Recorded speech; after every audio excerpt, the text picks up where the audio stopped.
Good morning, children. Today I am going to discuss about the important topic in third chapter under paper 1 for 10th class. What is that? Production and employment. In this way, I will give important explanation about what is called production, what is called employment. That I will explain first. Production. See once here. Production means production. I will write here, look at here. Production. Production means what type of production? Generally, production means the employees which is working in factories, they will produce the factories or machineries which is worked afterwards. Running after a machinery. They keep raw material in the machinery. They will observe all the goods how they prepared by the machinery, and they will pack it in the company. Then the output will come out. That is called production sector. So production means the goods which is manufactured in the companies, or whether the small scale industries or big industries or very big industries which is there. But whatever the goods produced in the companies, that is the most important. So production means which is produced by the human beings or the goods produced by the machinery is known as a production, which is ready to consume the consumer, which is ready to utilize the consumer, that is called production. So what the production is there, that is most important. Agriculture production is there, industrial production is there, both the productions are there. Agriculture production, first of all we talk about the agriculture production. What type of agriculture production is there in India? So generally different types of cultivation formulas followed by the different types of people in different states. But in India, in different states, different types of crops which is grown, and according to the soil and fertility condition, they will go for their way into different agriculture systems. Suppose North India, they are depend upon wheat. In South India, majority people depend upon paddy.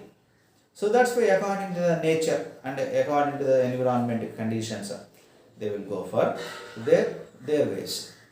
Here in India, especially in villages, I am talking about villages. In villages, majority of the people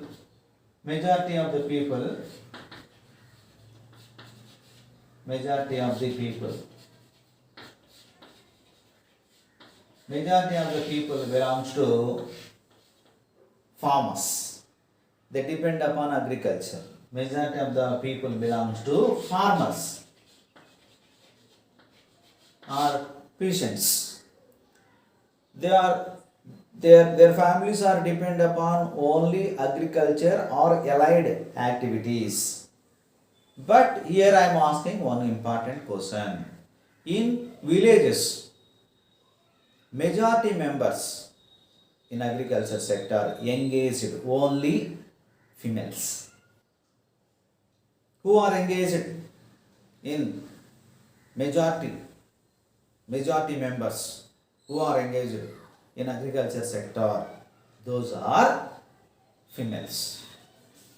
Here females, suppose 100% females or 99% females are engaged with agriculture, and males also engaged with agriculture only. Majority members means here also 80% of male also engaged with the agriculture sector. Remain 20% belongs to other sectors.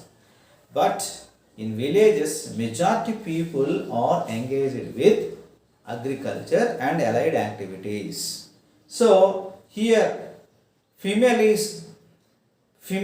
more females are engaged with agriculture sector. This is the most important point you can keep in the mind.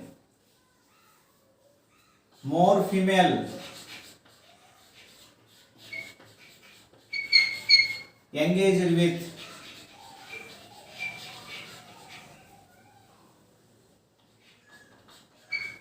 agriculture, agriculture sector. So more female engaged in agriculture sector in villages, especially rural areas. What I am talking, rural areas. What about the urban areas? What I am talking about the urban areas. In urban areas, less female. If their families are belongs to the agriculture community, the female will go to the agriculture. Even in urban areas, female also joining in industries or service sector for employment because they are skilled, they are getting good education. So that's why they are going for, industrial sector or tertiary sector, that is service sector, along with the male. So most of the male engaged in industrial sector and service sector in urban areas. So less male and less female engaged in agriculture sector in urban areas. So what about the position of the female in urban areas? In urban areas, the female, especially less percentage, very less percentage engaged in agriculture sector. The agriculture percentage in urban areas is less. So that is about the production sector. Production the goods from fields, that is called crops, and production from the industries, this is called the production made by the human beings and made by the missionaries. This is called production. What are the important factors for production? That is most important. What are the important factors for production?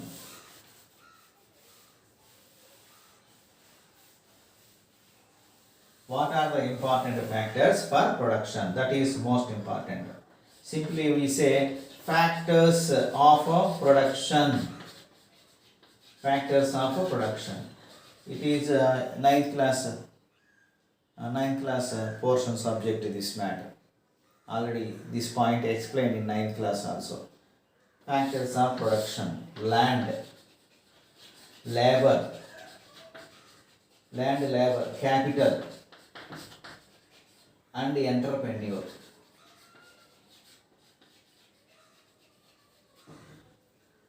Land, labor, capital, entrepreneur, 4 are the factors of production. Without these 4, there is no factors of production. So it will come in a 2 marks question or 1 mark question for you. And most important thing here is organized sector, unorganized sector. 2 are most important. One is organized, one is unorganized. Unorganized sector. What is called organized sector and what is called unorganized sector? If you got employment but that is permanently without removing, that is called organized sector. There is no fear of vacancy for your job.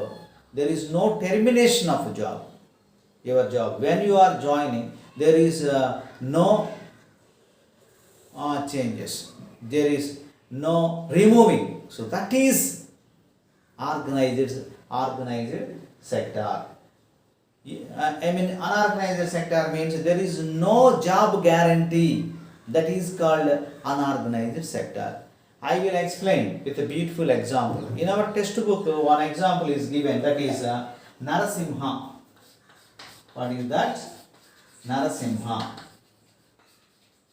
Narasimha is the best example. He is a LDC or UDC which is working in government office as an employee. And what is his position? He come to at 9:30 to the office and he will go to the home at 5 o'clock. And meanwhile, tea break at morning at 11 o'clock or 10:30.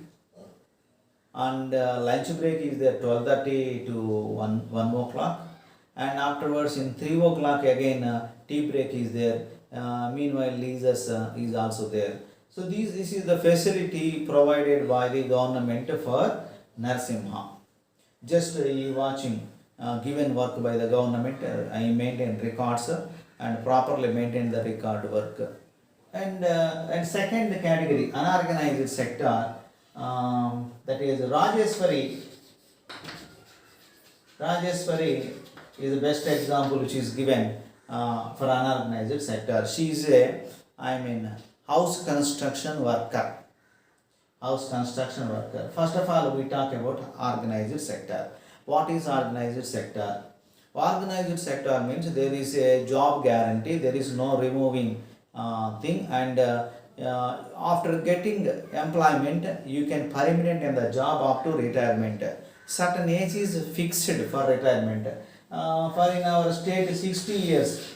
60 years period is the retirement period, and government job from 19 years onwards you can join in any government job, and retirement period is 60 years. This is called a fixed period for to do the job, government job. So, and afterwards, if you having certain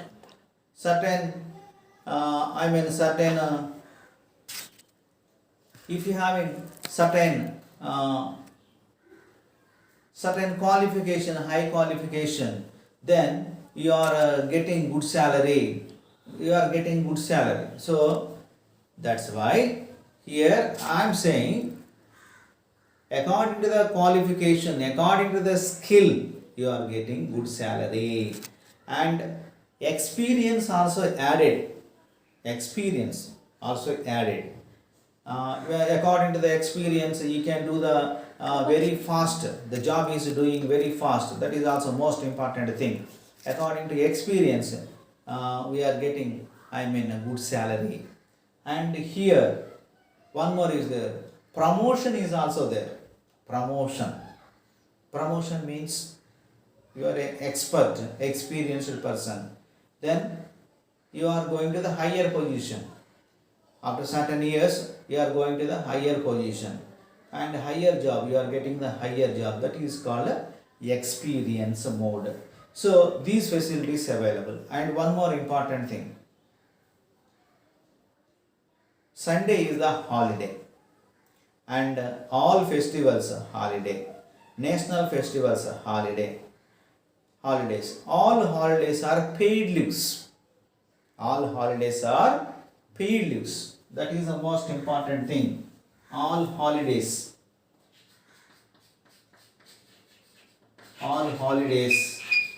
are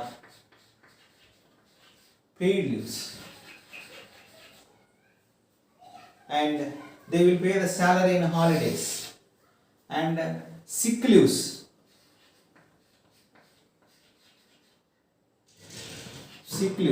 are paid leaves. Sick leaves are paid leaves. And not only this, if you want long holiday, long period holidays or leaves are provided here. Long period you can absent for the job, later you can come and join in the job. So that facility is also there. So all Sundays are holidays, all national festivals and festivals are holidays, sick leaves also holidays, and they are getting at the time of holiday full salary. Not only that, after retirement he will get the benefit. What type of benefit he will get? PF benefit he will get, and pension benefit, and ESI, employee health scheme, that is also provided by the government companies. So after retirement also they will provide a card for employees, those who are retired. They also get the benefits. Such facilities are provided here by government for organized sector. So now we are going to discuss about another thing, that is unorganized sector. For unorganized sector, I said example is, what is example here? I said Rajeshwari is the best example. For organized sector, what is the example here? I wrote that is Narasimha is an example. Rajeshwari is a she's a laborer, daily laborer. If she goes regularly for work, they will pay the wages. If she absent for the work, ultimately she didn't get any money. Suppose she fell in ill, she will absent for the work. The owner or mason or contractor can't give the wages that day. So there is no sick leaves, there is no Sundays as a holidays, and all days are working.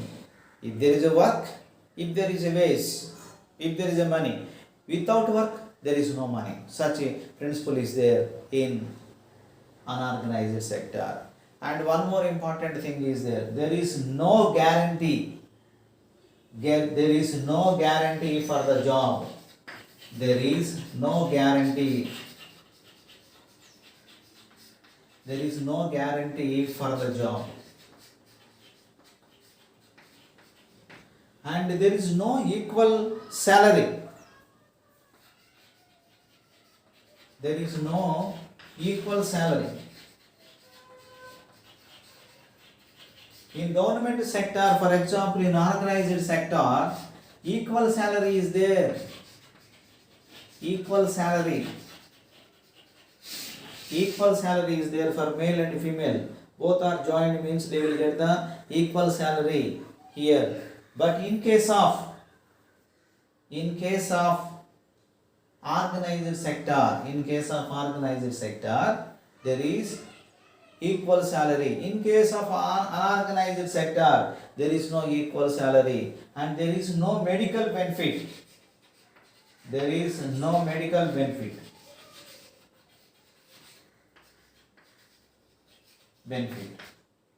So all holidays are not paid holidays. All leaves are not paid leaves. All leaves are not paid leaves. And there is no promotion system, and enhancement of the wages system is also not there. If they demand, they will give after 2 years or 3 years after.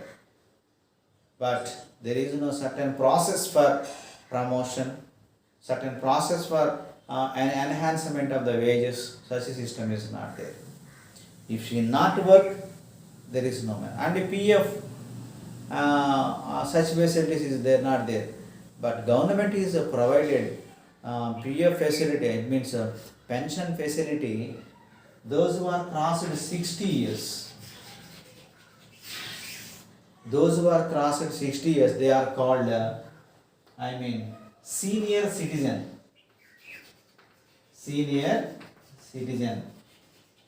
So that's why they are getting, after 60 years, they are getting what that is? Pension.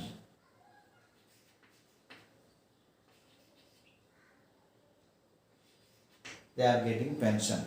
But in case of Narasimha, will get after retirement, 60 years after getting from his salary, half of the money will get as a pension money. But here, government only giving now 2,250 rupees as a pension for those who are crossed 60 years.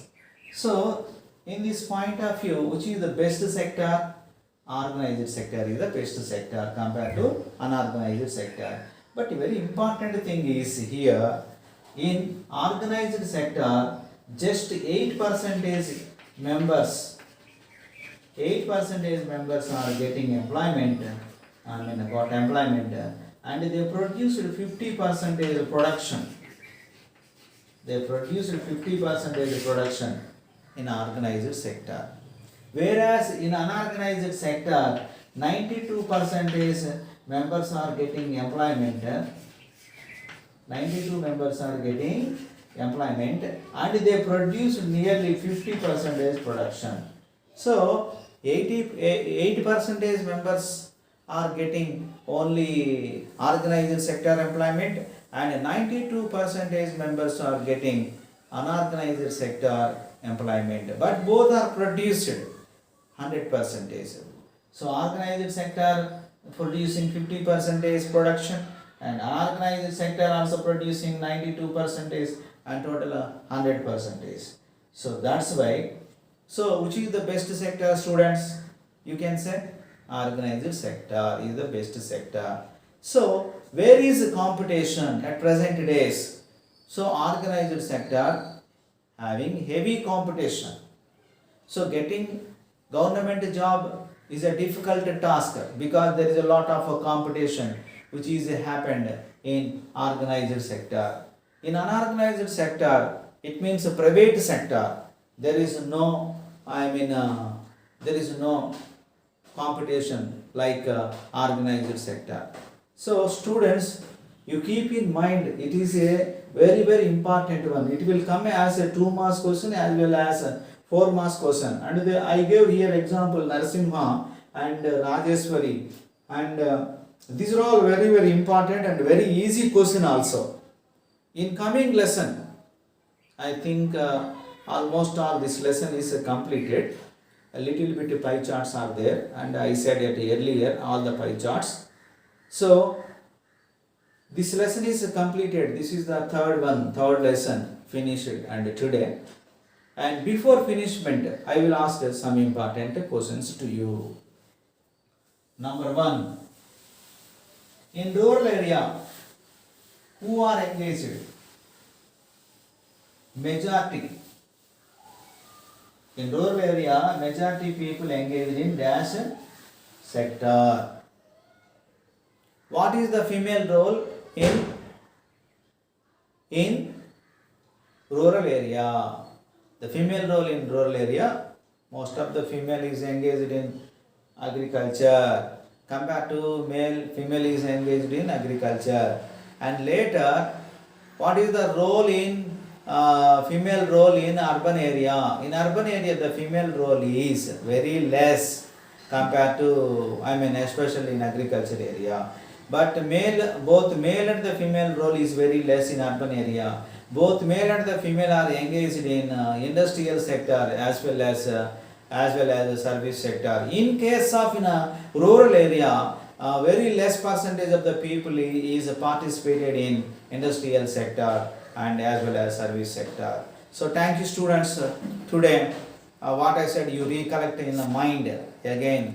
I will give the worksheet like today's and yesterday's what I gave, that's a worksheet I will provide you on third lesson. You will prepare very neatly all prayer notes and the question paper answers also write in only in prayer notes. Thank you students.